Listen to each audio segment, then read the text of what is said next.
Hello dear student, welcome to my YouTube channel rocking pharma. आज का हमारा subject है फार्माकोलॉजी, जिसमें टॉपिक करने में ऑटोकाइड्स। तो ऑटोकाइड्स एक ग्रीक वर्ड है जिसका मीनिंग है ऑटोस मीन्स सेल्फ और क्वाइस का मीनिंग है relief from the drug. Means autacoid का मीनिंग क्या होगा? Self chemical release. तो हमारे बॉडी में जब नीड होती है तो वहाँ केमिकल रिलीज करते हैं ऑटोकाइड्स। सिंपली केमिकल कहाँ से होते हैं? वो ग्लैंड से रिलीज होते हैं। तो केमिकल में कौन से केमिकल आएंगे? प्रोटीन, एंजाइम, हार्मोन, ये हमारे केमिकल है बॉडी के। नॉर्मली ग्लैंड टू टाइप्स की है, एक्सोक्राइन एंड एंडोक्राइन। तो एक्सोक्राइन जो ग्लैंड होती है तो उसमें एंजाइम रिलीज करती है। मतलब वो एक्सोक्राइन ग्लैंड जिस एरिया में प्रेजेंट है वो उस एरिया में ही, उस पर्टिकुलर एरिया में वो एंजाइम रिलीज करते हैं। और इंडोक्राइन क्या होते हैं? इंडोक्राइन ग्लैंड मतलब वो जहाँ प्रेजेंट है तो उस एरिया में वो हार्मोन रिलीज नहीं करती। उससे दूर का जो एरिया है तो उस एरिया में वो हार्मोन रिलीज करती है। तो ये डिफरेंस है एक्सोक्राइन ग्लैंड का और इंडोक्राइन ग्लैंड का। डेफिनेशन है ऑटोकाइड्स की। Autacoids are the chemicals which are synthesized by local tissue and they act as a और release at a local size. That's why it is called as a local hormone. तो autacoids को क्या बोलते हैं? Local hormone भी बोलते हैं, जिसमें एग्जाम्पल है हिस्टामाइन, सेरोटोनिन और प्रोस्टाग्लैंडिन। नेक्स्ट देखते हैं ऑटोकाइड का क्लासिफिकेशन। तो उसमें 4 क्लास आते हैं। फर्स्ट क्लास है अमाइंस। अमाइंस में एग्जांपल आते हैं हिस्टामाइन, सेरोटोनिन। सेरोटोनिन को क्या बोलते हैं? 5-HT मीन्स 5-हाइड्रोक्सी ट्रिप्टामाइन, ये इसका फुल फॉर्म है। नेक्स्ट क्लास आता है पेप्टाइड्स। तो पेप्टाइड्स में एग्जांपल आते हैं ब्रैडिकाइनिन, एंजियोटेंसिन। नेक्स्ट क्लास है इकोसाइनॉइड्स। तो ये लिपिड डिराइड ऑटोकाइड्स है, जिसमें एग्जांपल आते हैं prostaglandin, thromboxane A two, leukotrienes. And the last class is the cytokines, जिसमें एग्जांपल आते हैं इंटरल्यूकिन 1, ट्यूमर नेक्रोसिस फैक्टर, जिसे हम TNF-अल्फा भी बोलते हैं। तो ये है क्लासिफिकेशन ऑटोकाइड्स का। उसमें फर्स्ट एग्जांपल डिस्कस करते हैं histamine. Histamine it is involve in the allergy और कफ में उसका इन्वॉल्यूशन है। वो रिच मतलब उसका presentation skin, bronchi, gastric gland और ब्रेन में वो हिस्टामाइन प्रेजेंट होती है। उसका स्टोरेज जो होता है वो मास्ट सेल में करते हैं। हिस्टामाइन की जो बायोसिंथेसिस है वो हिस्टिडीन से होती है। तो उसमें एग्जांपल कौन सा यूज़ होता है? डीकार्बोजिलेज नाम का एंजाइम उसमें यूज़ होता है बायोसिंथेसिस प्रोसेस में। हिस्टामाइन का जो मेटाबॉलिज्म प्रोसेस है वो एन मिथिल ट्रांसफरेज से ऑकर होता है और डाइमेथाइल ऑक्सीडेज से। और हिस्टामाइन के नॉर्मली 3 रिसेप्टर्स है, H1, H2 and H3। Next example discuss करते हैं serotonin.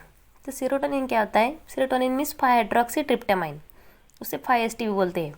It is a neurotransmitter as well as ये ऑटोकाइड्स भी है। तो उसका लोकेशन है ब्रेन, इंटेस्टाइन, ब्लड वेसल में सेरोटोनिन प्रेजेंट होते हैं। उसकी जो बायोसिंथेसिस प्रोसेस है वो ट्रिप्टोफैन से होती है और मेटाबॉलिज्म प्रोसेस MOA इनहिबिटर से होती है। उसके भी एग्जाम्पल और उसके न्यूरोट्रांसमीटर से रिसेप्टर्स भी है।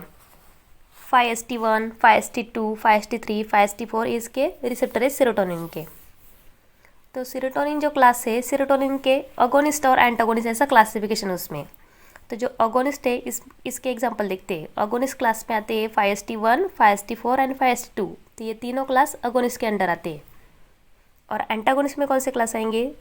2 क्लास आते हैं एंटागोनिस्ट में। First one is 5-HT2 and second class है 5-HT3। तो ये दोनों क्लास एंटागोनिस्ट में आते हैं। सेरोटोनिन के यूजेस क्या है? उसका use antipsychotics, emesis, anxiety, migraine और रेनॉट डिजीज, इसमें सेरोटोनिन का यूज़ होता है। तो ये दोनों एग्जांपल हमने डिस्कस कर लिए ऑटोकाइड्स से रिलेटेड। नेक्स्ट देखते हैं इसके ऊपर के कुछ MCQs। MCQ first, which of the following is a pharmacological action of 5-HT means five hydroxytryptamine की फार्माकोलॉजिकल एक्शन कौन सी है? Option A increase peristalsis, option B platelet aggregation, option C vasoconstriction of a cranial blood vessel, and option D all the above. And the correct answer is option number D all the above। ये सभी pharmacological action है 5-HT की।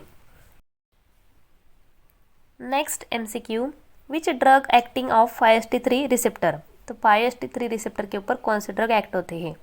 Option A ondansetron, option B clozapine, option C cisapride and option D ergotamine. And the correct answer is option number A ondansetron। ये drug act होते हैं 5-HT3 receptor के ऊपर। Next MCQ, what is the drug therapy for migraine. तो migraine के लिए कौन सी ड्रग थेरेपी यूज होती है? Option A ergotamine, option B sumatriptan, option C both A and B, and option D clozapine. And correct answer is option number C both A and B. तो ये दोनों drug use होती है migraine की drug therapy से। और जो clozapine drug होता है वो एंटीसाइकोटिक ड्रग है। Next MCQ, which of the following drug use as a H2 antagonist, और उसे एंटी अल्सर ड्रग भी बोलते हैं। तो ऐसे कौन से ड्रग है? Option A ranitidine, option B famotidine, option C roxatidine, and option D all the above. And the correct answer is option number D all the above. ये जो सभी ड्रग है वो एंटी अल्सर ड्रग करके भी use होते हैं और इसे एंटागोनिस्ट भी बोलते हैं। Next MCQ, which of the following is a selective H1 receptor agonist? Option है 4-methyl histamine, option B alpha-methyl histamine, option C histoprodifen, and option D none of these.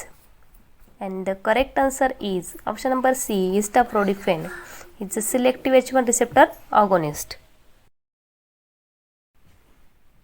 Next MCQ, the drug that can directly release histamine from a mast cell without involving the antigen antibody reaction is what? Option A morphine, option B aspirin, option C procaine, and option D sulfadiazine. तो correct answer कौन सा है? इसका correct answer है option number A morphine. Next MCQ, which of the following is a selective H1 receptor antagonist? Option A mepyramine, option B chlorpheniramine, option C both A and B, and option D alpha methyl histamine. And the correct answer is option number C both A and B. तो ये दोनों H1 receptor antagonist है। Thank you so much guys for watching my video. अगर आपको video अच्छा लगे तो video को लाइक करें, शेयर करें, कमेंट करें और साथ में चैनल को भी सब्सक्राइब करें। मिलते हैं नेक्स्ट वीडियो के साथ। Thank you.